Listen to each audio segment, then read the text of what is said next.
I hired a private investigator and I found out who my husband is having an affair with.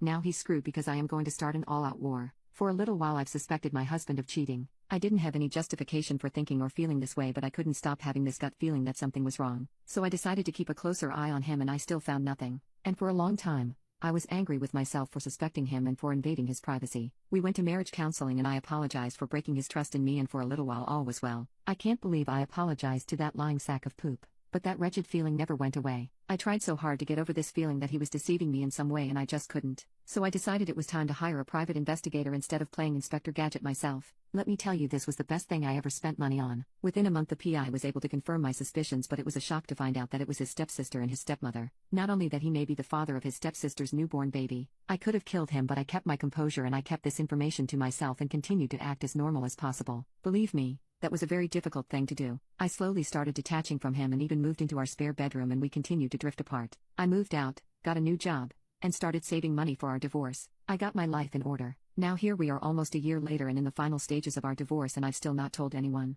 I've spent the last year preparing for our divorce because I'll be damned to leave this marriage empty-handed. I wanted to handle our financial affairs first because my husband works for his father and I didn't want to leave him unemployed during our divorce process. This son of a cunt dragged out our divorce and fought me for everything, even things that were mine to begin with, but I kept my calm and I won't say a word until I get everything I deserve. That's when I'll tell his father. And his father is not a man to be messed with.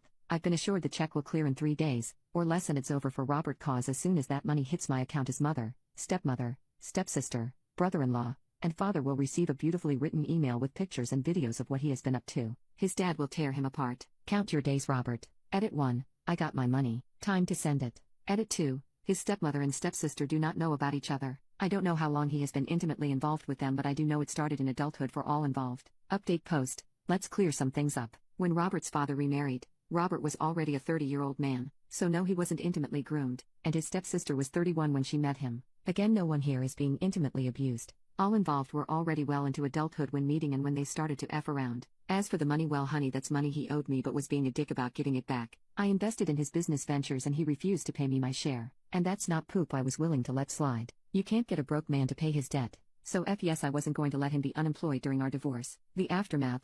I sent the email as soon as I saw the money had hit my account. The first to call me was Robert and I picked up. The first words out of his mouth were, "You evil ass bitch." I replied with "Your mama," and I ended the call. The second person to call me is the stepsister's husband. He was just heartbroken. He asked me a ton of questions and he asked for my divorce lawyer's information. We also discussed him getting a DNA test for all their kids. Through my brother-in-law, I found out that there was an all-out war between my stepmother and father-in-law. He tried to kick her out but she locked herself up in the bedroom, while father-in-law was throwing her poop outside. Stepmother-in-law called her daughter for help. At some point, the stepsister and stepmother got in a fight. The fight was so bad that the neighbors called the police. In the scuffle to separate mother and daughter, they hurt one of the police officers and were arrested. They are still in jail because neither of them have anyone willing to bail them out. The following day I got a call from Robert telling me that his daddy almost ran him over, so he wanted to come to stay with me because he was scared that his daddy or brother-in-law will try to beat his ass again. Robert is scared to go home. His dad and brother-in-law are pretty much camped outside of his place and have already jumped him twice. Robert is terrified. He tried to stay with his mother and she told him that he had made his bed and should now lie in it.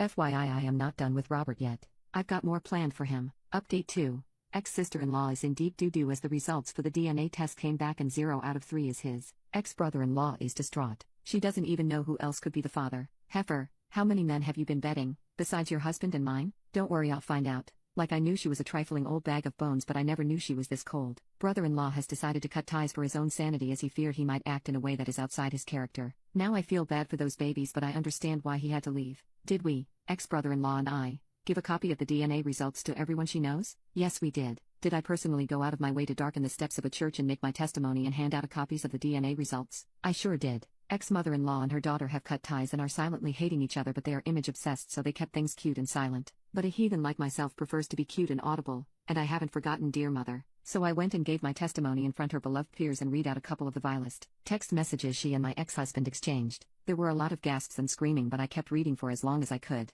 I sure effing did. Unfortunately, I couldn't read more before I was dragged out and then attacked by ex-mother-in-law and ex-sister-in-law, but I handled that and they never again lunged at me or threatened me with physical violence again. Over the years, Robert has moved as shady in his legal business as his personal life, and as a law-abiding citizen I felt compelled to inform the taxman of his dealings, as well as informing his former business partners and current ones. I also did some legally ambiguous things to Robert that I don't want to put into writing, but he's no longer slinging dick like his life depended on it. That testicular fortitude he once had is slipping away. He just doesn't have that pep in his step anymore. It's hard to remain so casual when there are a couple of men hoping to catch you and an ex-wife who still has him on Find My Best. Robert's life is in tatters, and well, I love that for him.